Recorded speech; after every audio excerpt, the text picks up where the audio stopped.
Call this meeting to order. Roll call. McKnight. Here. Myers. Here. Roa. Here. Vogel. Oh, she said here. She's okay. Autumn is attending via phone, and Kinder. Here. Pledge of Allegiance.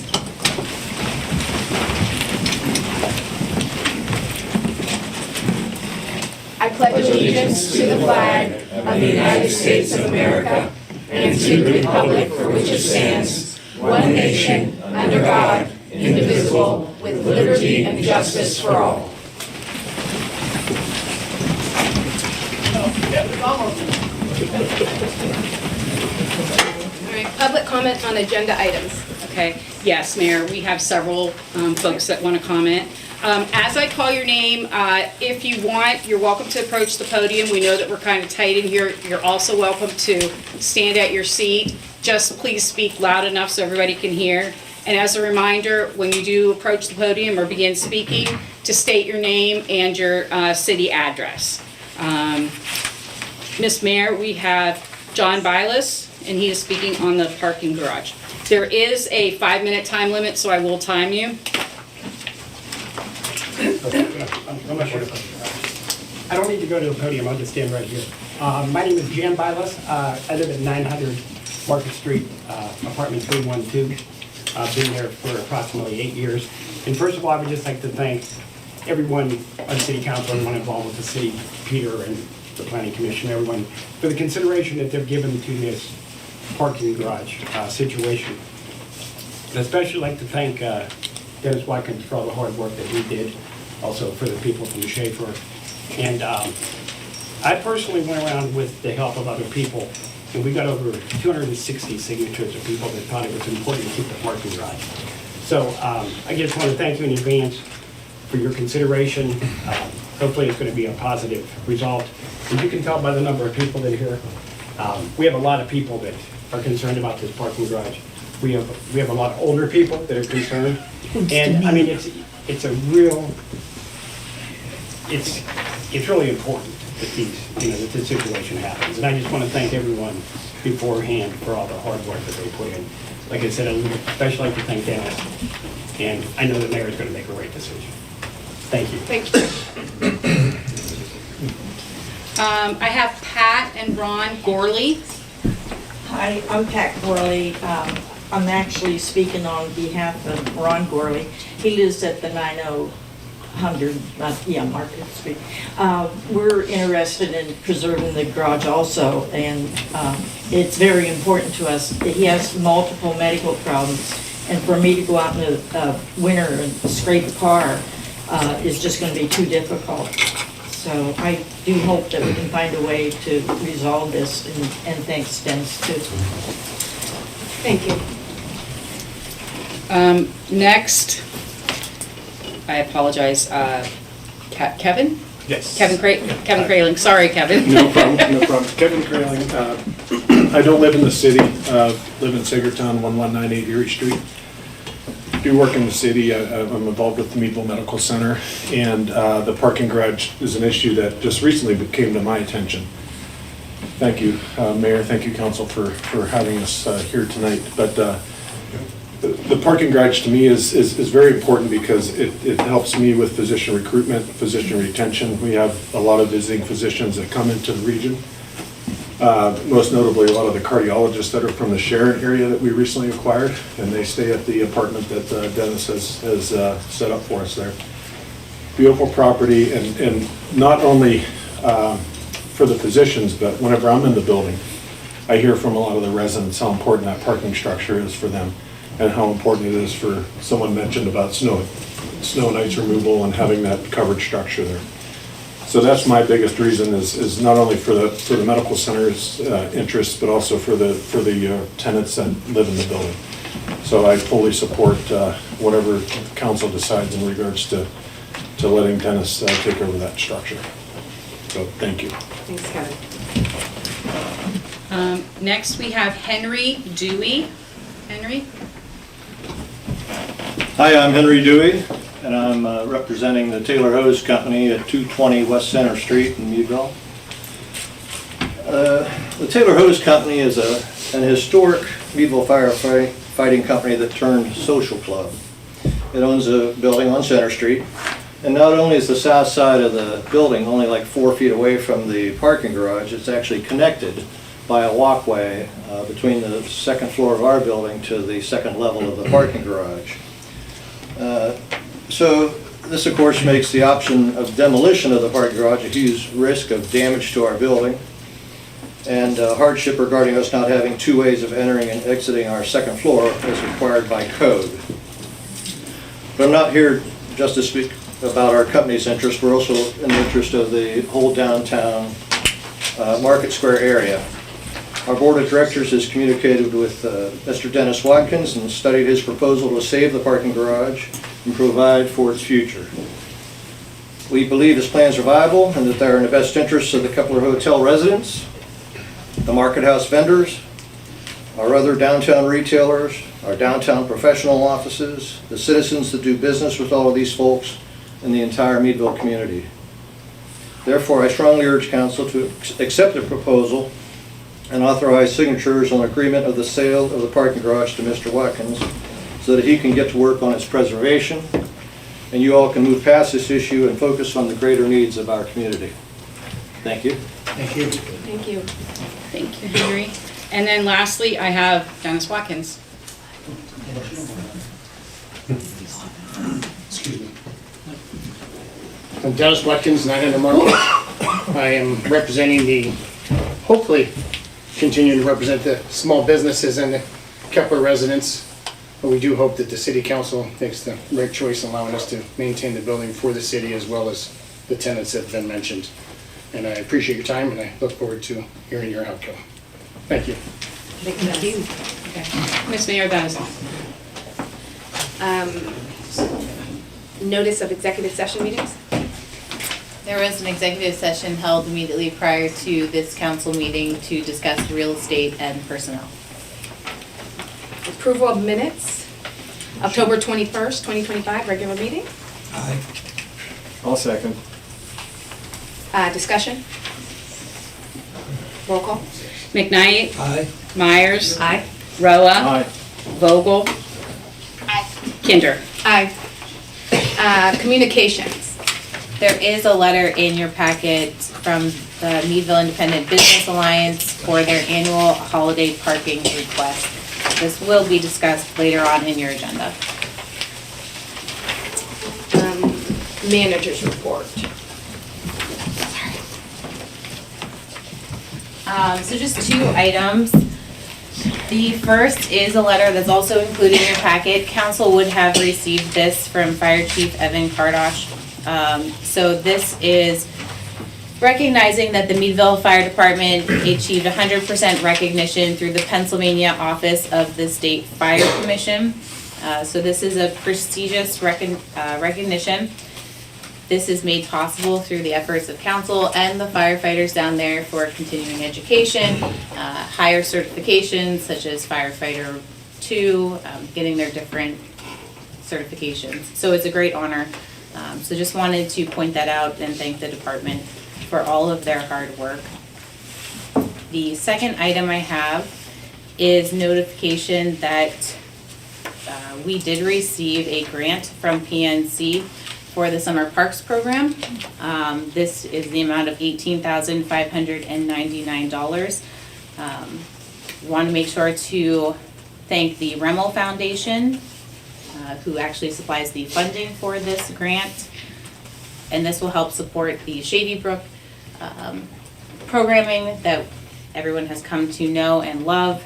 We've also submitted a $70,000 request to the J.W. Couch Foundation to help expand the Summer Parks Program to Heidi Cooper Park. So hopefully next year it'll be at 2 different locations. Thanks, Marion. Old business? None? Right. New business, discussion ordinance, quality of life, ticketing. So I do have Scott Barnes here. He's to your left. He is our full-time code enforcement inspector who's responsible primarily for the rental inspections. But he is here today to talk a little bit about the importance of implementing a quality of life ticketing program. Good evening, members of the City Council. Thank you for the opportunity to speak today about the proposed quality of life ticketing ordinance. This is a new tool recommended by all the staff and the code enforcement team. It aids to address reoccurring low-level property maintenance issues that impact our neighborhoods, appearance, the safety, and overall resident satisfaction.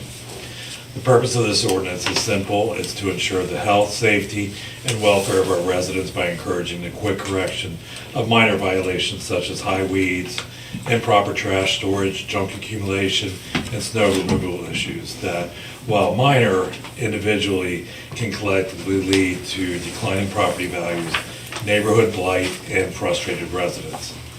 Currently, our approach to addressing these violations relies heavily on the magisterial district court system, which can be slow and resource intensive.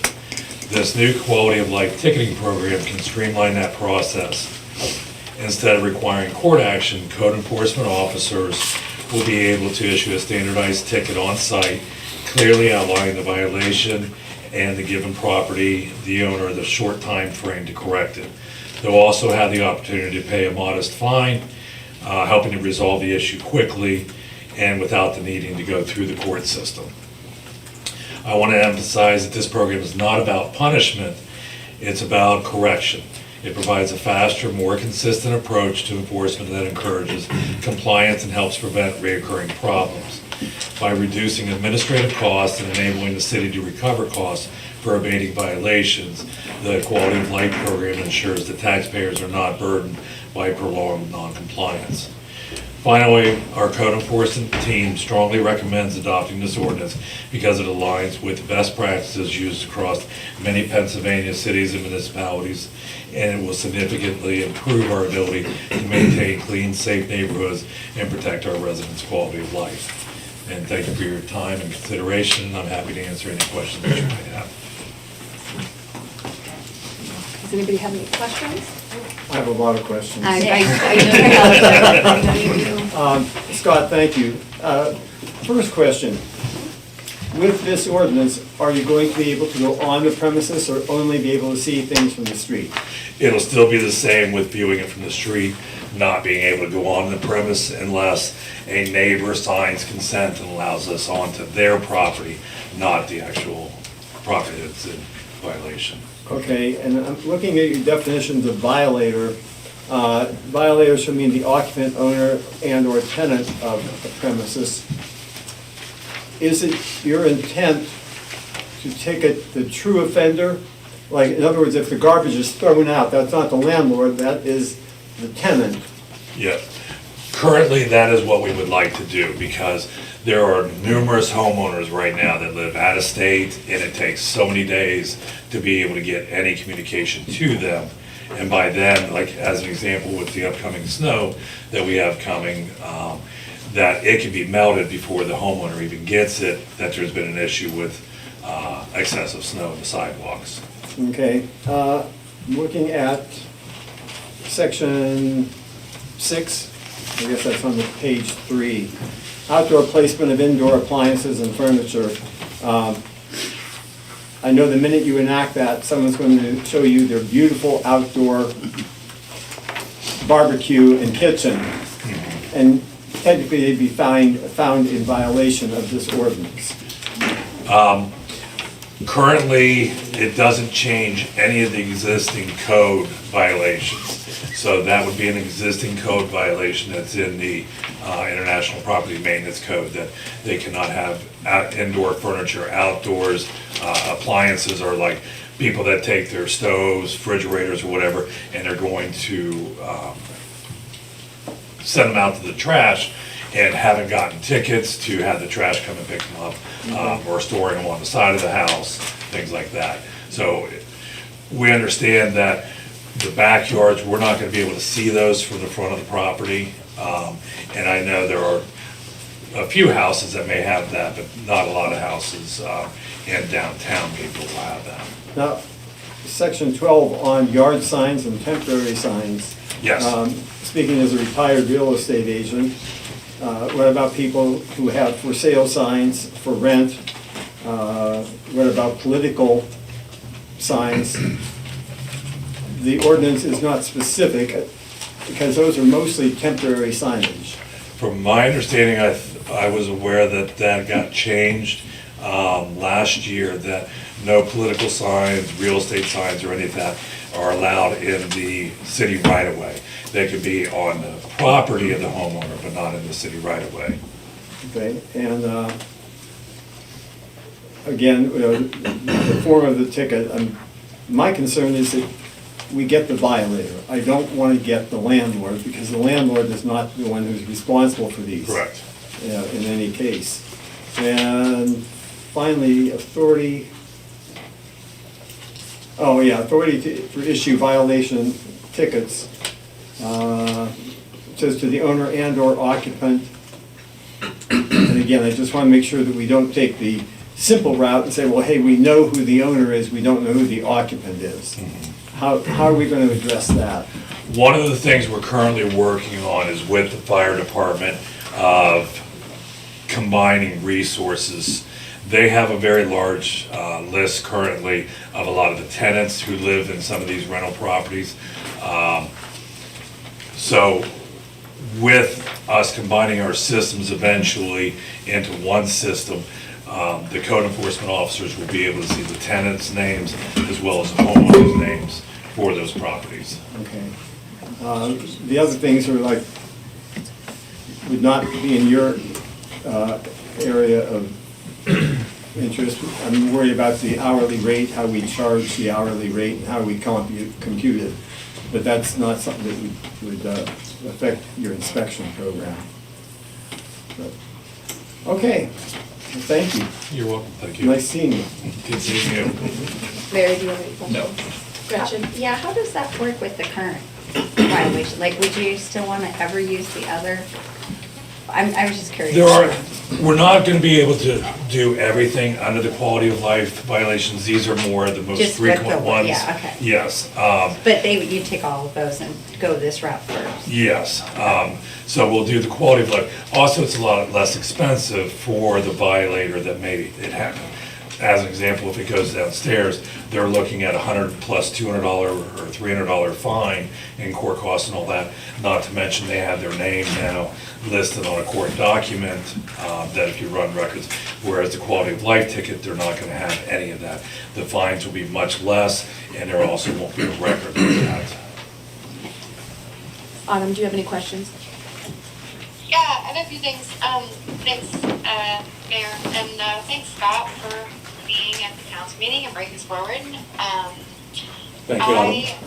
Yeah, one thing that's coming to mind for me is like maybe an opportunity just for us to think about. I think that when we've talked about alternatives to paying fines in the past,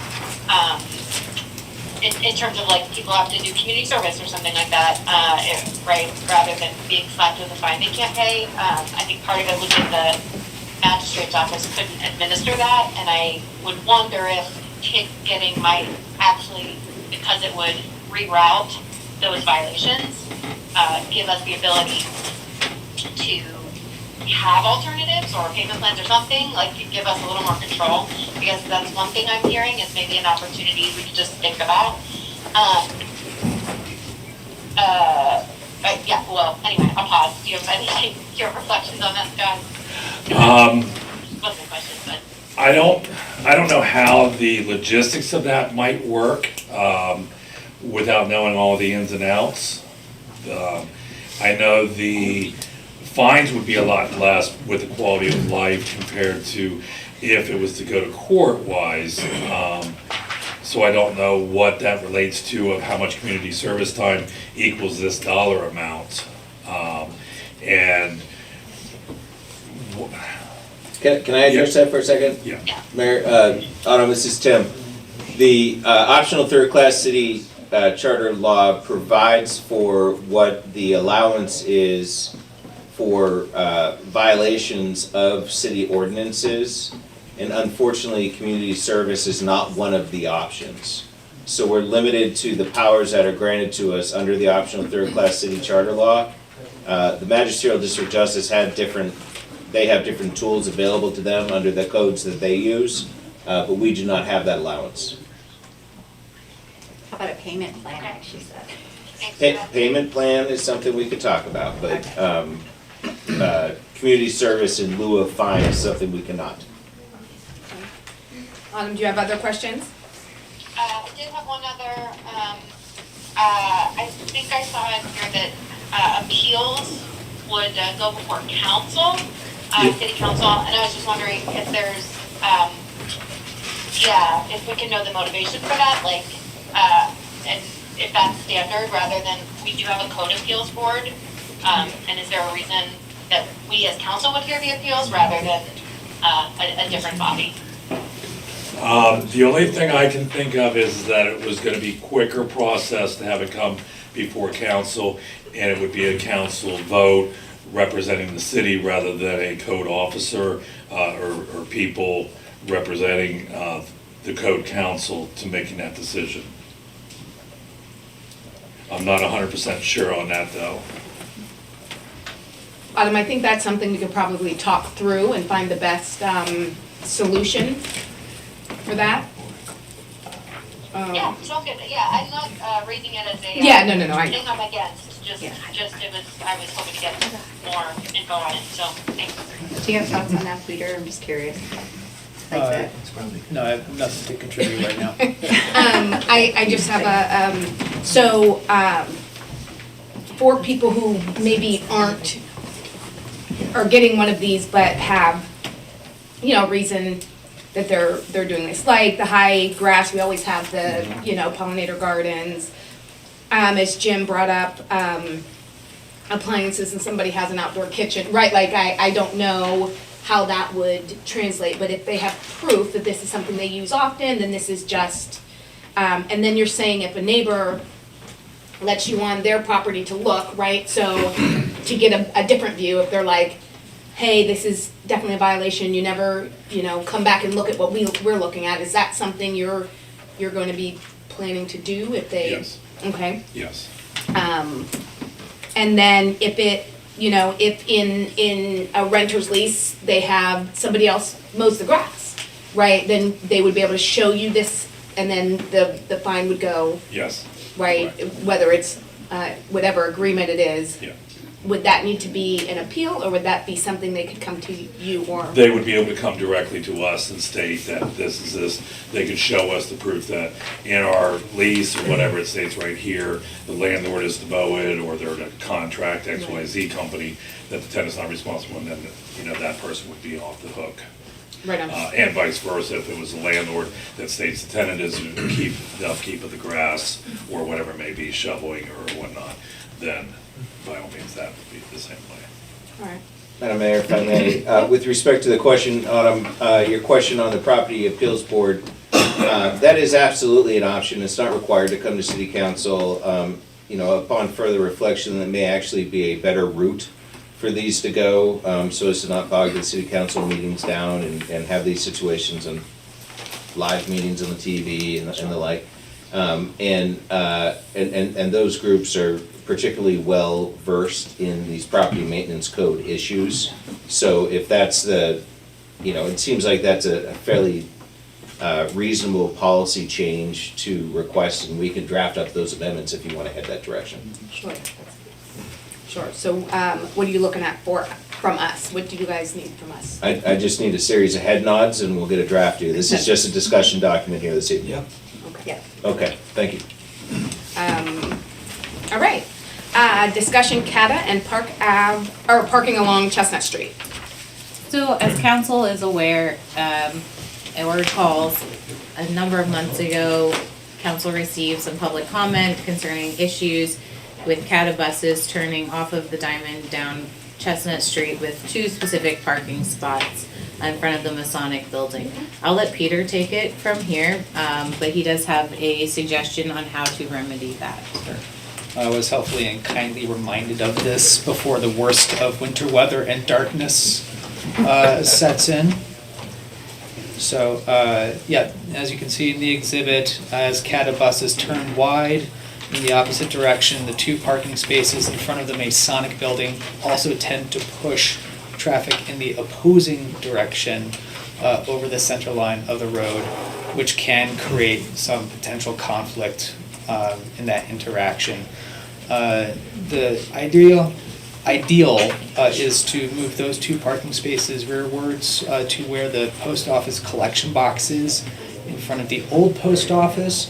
However, I've been informed by the postmaster that it's more complicated to deal with that as a fixed postal collection point, and that we would not be able to move it on their behalf. They'd have to get their own technicians. We have no promise that it will happen, even if the local post office is themselves amenable, if their supervisors are not.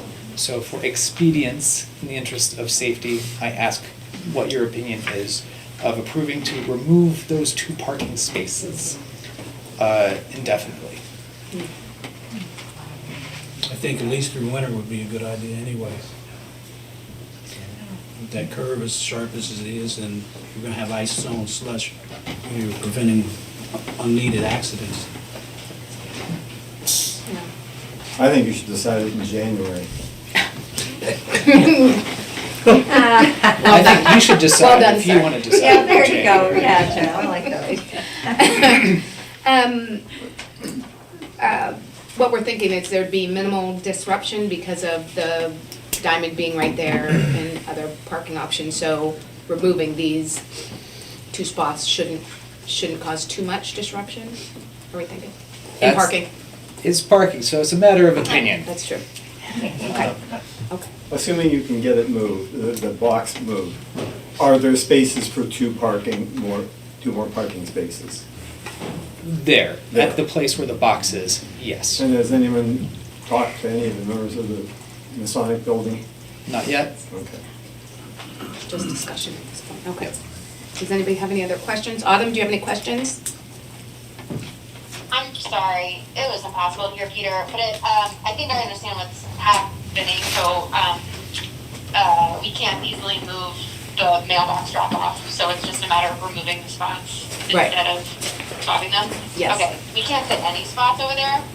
I'm not looking at the spot, but I'm looking at the Google Maps, and it looks like there's room for maybe 1. Is there room for 1?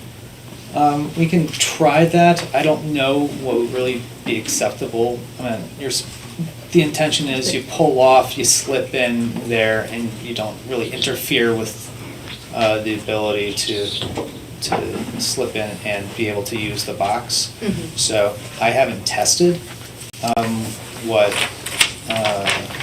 the post office would accept for the clearance they want for that, but I can ask. And if they say, yeah, give us 20 feet on either side and it's not possible, then I'd like to know whether you want to go with it anyway. Yeah. So the post office can override parking in front of a mailbox drop-off or whatever? We'd be interfering with the federal Okay, that's what controlled post office. Yeah. I'm not sure how far you want to Yeah. really test that, but I can ask, definitely. All the way to the Supreme Court. Right, yeah, Come on. no, see you there. Yeah, could we, I mean, it's starting to get bad. Could we look at the one spot and then, maybe talk to the people in the Masonic building and, Sure. but, Autumn, what do you think of? I just hear. Oh, sorry.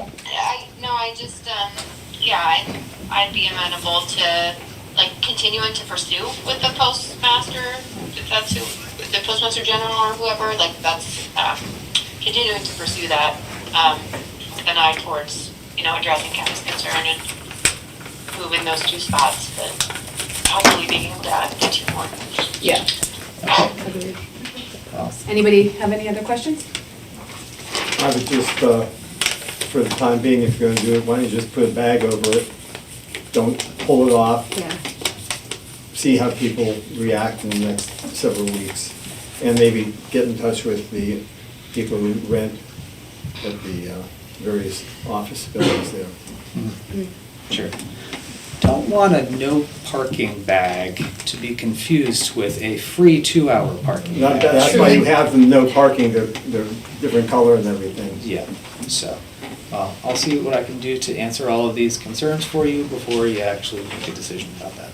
Right on, thank you, Peter. And one last thing, like if you talk to could the mailbox drop be on the other side of the street, so you can't park over there? Or do you have to be, I'm just curious. I mean, that's a good idea. Because you can, you know how the one you just drive through and you can drop off on? I'll ask. Okay, thank you. If you can ask. Sure. Right on. Okay. Resolution, fiscal year 2022, CDBG revision. Can I have a motion to approve? Motion? Second. So this is the final revision for the fire department roof replacement. This reflects the final 2 change orders, one for the HVAC work, some additional HVAC work that needed to be completed, and another for the painting of the trim around the fire department. These 2 change orders combined total $2,800.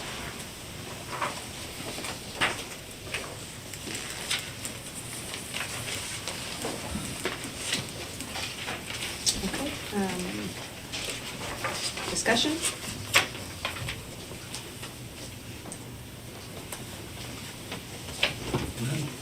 Okay. Okay, roll call. A resolution of the Council of the City of Meadville, Crawford County, Pennsylvania, authorizing a revision of the fiscal year 2022 Community Development Block Grant reallocation of funds. McKnight? Aye. Myers? Aye. Roa? Aye. Vogel? Aye. Kinder? Aye. Resolution authorize free 2-hour holiday parking and charitable donation of parking fines. Can I have a motion? Motion? Second? Discussion?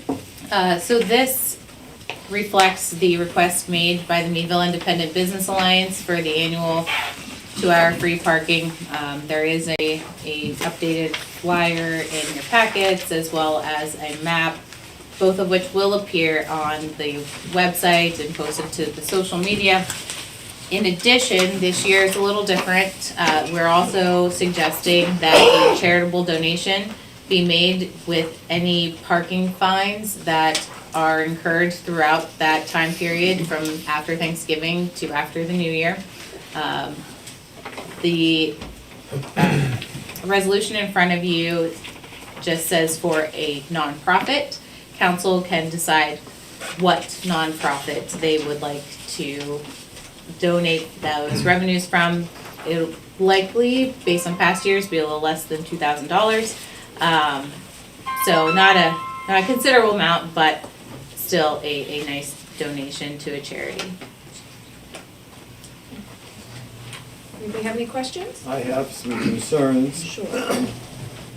Bearing in mind that I am a former treasurer of the one organization, actually the succeeding organization. I have no problem with the good any of these groups do, but if we allow or if we donate to a particular group, what about all the other groups that are going to be calling us saying, well, what about us? Why don't we get a couple $1,000s?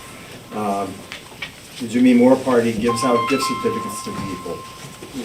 The Soup Kitchen feeds people every day of the week. The FCCA dinners at the holidays. The Salvation Army, I've just named 4 or 5. And they're all equally deserving of the money.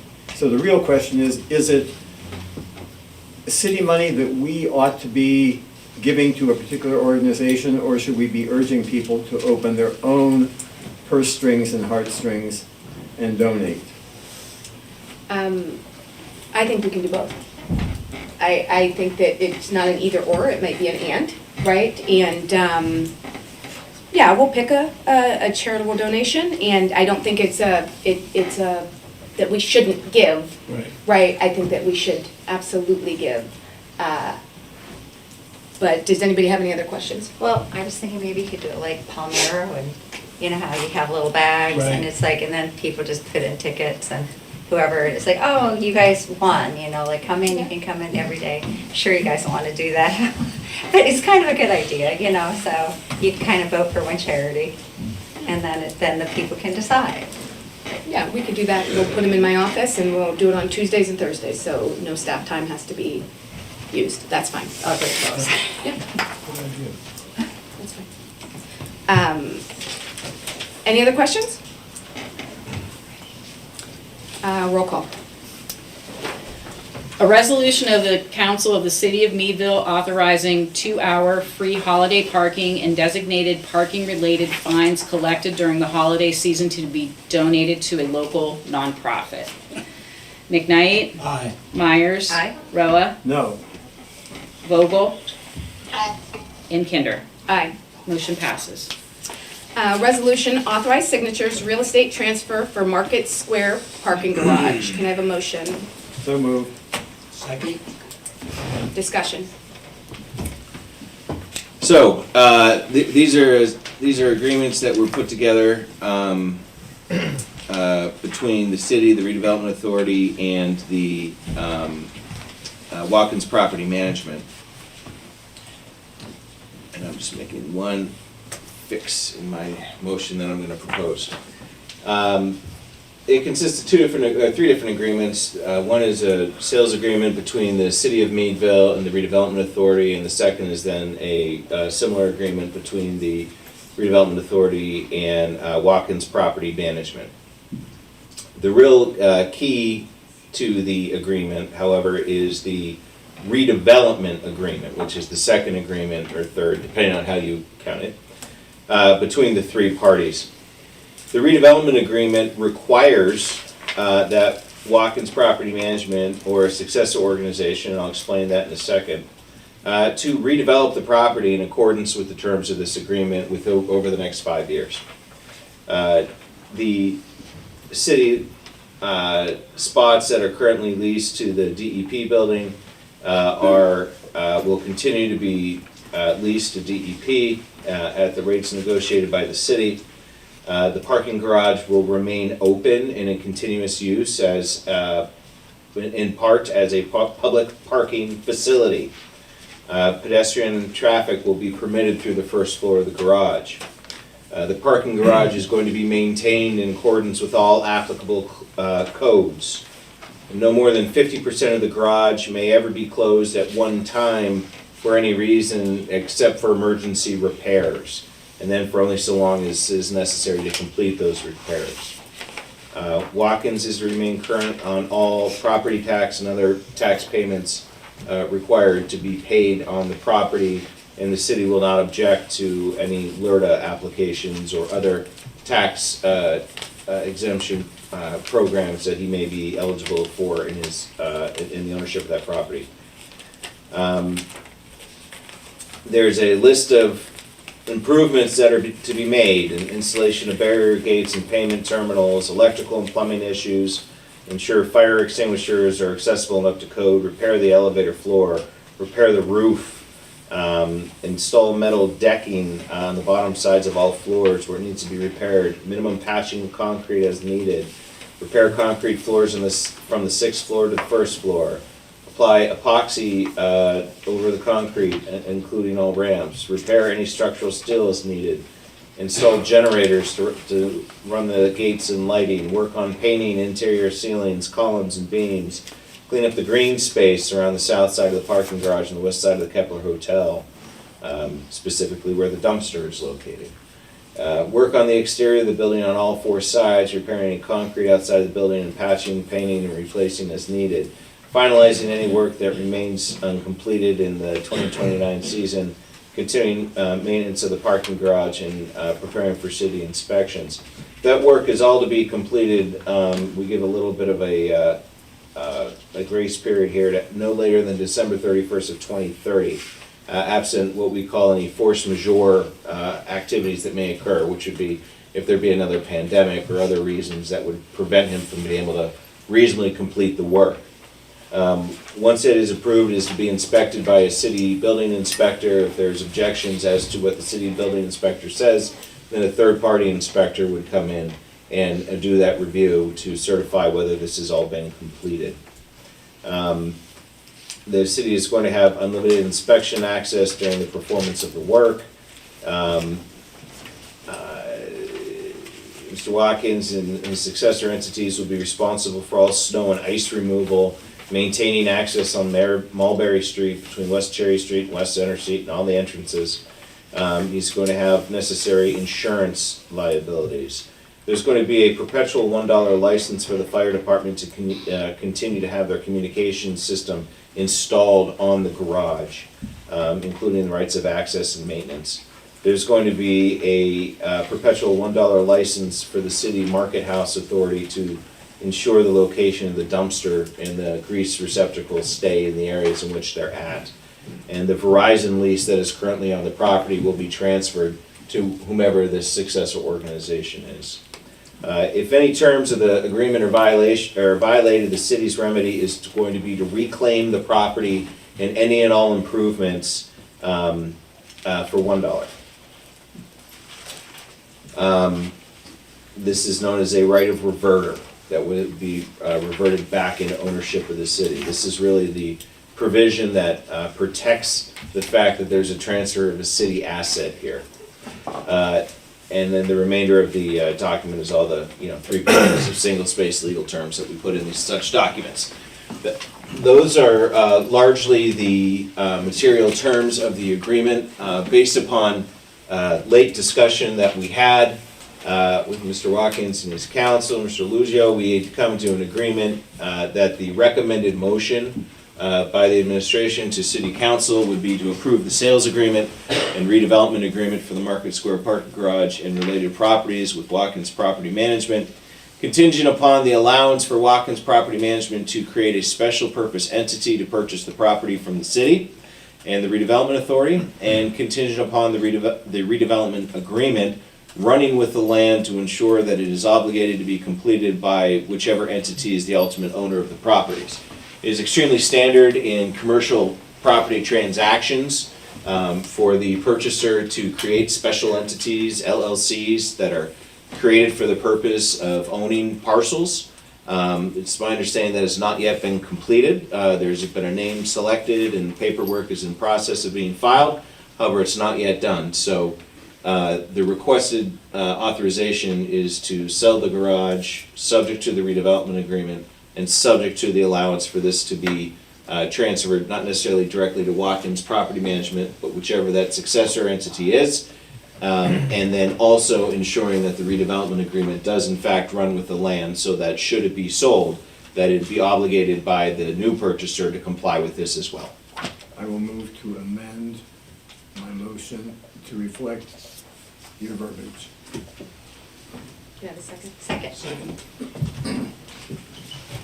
Does anybody have any questions? So this is moving to make the amendment? Yes. Well, that is the motion. Okay. That is the motion. The motion, and I may have emailed it to you. Tonight I didn't bring my laptop. Okay. Sorry, Ms. Mayor. That's okay. Okay, roll call. A resolution of the Council of the City of Meadville authorizing transfer of the Market Street parking garage to the Redevelopment Authority of the City of Meadville for subsequent sale to Watkins Property Management LLC or successor via sales and development agreements. McKnight, Aye. Myers, Aye. Roa, Aye. Vogel, Aye. Kinder. Aye. Passes. Public comment on non-agenda items. We have none. Council member statements. Jim? Thank you. Happy Thanksgiving to everybody. We won't see you until after the holiday. For those of you who are hunters, have a great hunting season. And congratulations to our fire department on getting the 100% recognition. I don't know if that will lower premiums on insurance, but as we keep moving up the ladder, it does tend to make the insurance premiums a little bit more affordable. So everybody benefits. Thanks, Jim. Gretchen? I ditto what your thoughts, Jim. Also, it's just great news about the summer parks program and the $18,000. I also just want to thank everyone who came and putting all the care, because this parking garage has been quite a thing, and it just feels like, yes, and a lot of, so much work, like, thank you so much. I can't even imagine just the hours and hours. So thank you for taking care of our city, and thank you to Evan and the firefighters, as you've said, and everyone have a great Thanksgiving. Thank you, Gretchen. I'd like to reiterate both what Jim and Gretchen said, and also like to thank people for coming out to the meeting. Thanksgiving is coming. Just remember, there's somebody that doesn't have someone to eat dinner with or even talk to. So if you know of a neighbor or something, someone from your church or some organization, stop by, spend a couple minutes, and if you can, take them a plate. And I hope everyone has a happy Thanksgiving. Thank you, Mary. Autumn? Yeah, sorry I can't be there tonight in person. Very grateful to, it sounds like a lot of folks who showed up, and grateful to staff. I think like Gretchen said, in particular around the sale of the parking garage, I am, just really grateful for folks for speaking up and, letting us know what is important to them, what they care about. I really appreciate staff hearing all of that, hearing what was important to us. I appreciate that there were like other bodies too, like the planning commission really took the issue under advisement and was able to help kind of process all the information with us. And I know it like was messy and like it wasn't easy, but I'm just grateful that we were able to come to, I think, an agreement that feels good for all parties and keeps a service in town. And so thanks to Dennis for being a willing player too, and happy to be partners in this. Also want to express some gratitude in this Thanksgiving season to NEMA and the organizers of the various food drives across our community that have been going on to feed our neighbors. I know First Friday seems to drum up a lot of support downtown for our neighbors in need, and saw the article the other day in the paper about the FCCA. Right, they're feeding people on Thanksgiving Day and getting food out there around town. So I'm grateful for them for doing that and all the people who were able to help make that happen. Thank you. Thanks, Autumn. I did want to just touch base on some of the things that Jim said. The fire department, right? We're hearing all of this good news, and we have to remember that 10 years ago, the city was looking at getting rid of that fire department, and the huge turnaround that has happened, and our community support for our fire department. They are the good guys in Meadville, right? So that's really exciting, what support will do for a department that is here to help. This is the time of year that we give. I know times are tough, and if you don't have money, give time, give a meal, give an encouragement. It is a beautiful time of year that I wish carried over, all year long, but since we do have it, let's do the best we can, right? And be the best neighbors that we absolutely can. And we see that we care about each other in Meadville because we see all of the food drives, we see all of the people giving. We want our neighbors to be fed, to feel safe and feel like they belong. So I want to applaud Meadville for doing that and everybody that works and lives here for that. I want to thank everybody for coming and voicing their opinion and doing the work, right, to organize around this parking garage. I want to thank Dennis and for, again, and Vantage for being, partners, and Gary, right? Schaefer Law Firm, sorry, for being a willing partner too, right? And the downtown businesses that voice their opinion. I think that's it's a beautiful thing when we come together and fight for something that affects us. And this is part of what happens when you do fight for the thing that affects you the most. And I want to thank staff for always doing such good work because they absolutely go above and beyond what they have to. So yeah, I want to wish everybody a happy Thanksgiving. Hopefully everybody has somebody to eat with, and if they don't, they invite somebody over. And with that, I'm going to ask for a motion to adjourn the meeting. Second. Right, discussion? Roll call. McKnight. Aye. Myers. Aye. Roa. Aye. Vogel. Vogel. Aye. I'm sorry, it's okay. And Kinder. Aye. Yay. Okay.